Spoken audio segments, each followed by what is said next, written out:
எங்கள் உதவி எங்கிருந்து வருகிறது? தாவீது சொல்கிறார், நான் என் கண்களை மலைகளின் பக்கம் உயர்த்துகிறேன். உதவி எங்கிருந்து கிடைக்கும்? உதவி வானத்தையும் பூமியையும் படைத்த கர்த்தராகிய யெகோவாவிடமிருந்து மட்டுமே வருகிறது. மனித உதவி பயனற்றது. நாம் அடிக்கடி யாராவது நமக்கு உதவினால் நன்றாக இருக்கும் என்று நினைக்கிறோம். எவ்வளவு அதிக உதவி கிடைத்தாலும் நன்றாகத்தான் இருக்கும். ஆனால் இப்படிப்பட்ட எல்லா எண்ணங்களையும் விட்டுவிட வேண்டும். கடவுளை நம்பி இருங்கள். கடவுள் நமக்கு அடைக்கலம் மற்றும் கோட்டை.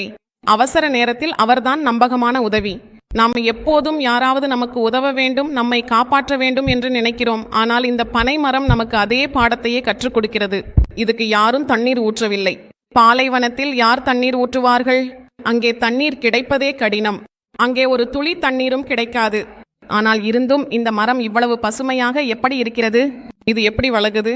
இது எப்படி புயல்களையும் சூறாவளிகளையும் எதிர்கொள்கிறது? இது எப்படி இவ்வளவு சிறந்த பழங்களை அளிக்கிறது? இவ்வளவு இனிமையானதும் ஆரோக்கியமானதுமான பழங்களை எப்படி தருகிறது?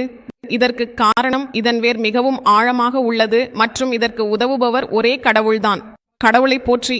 ஹல்லேலூயா.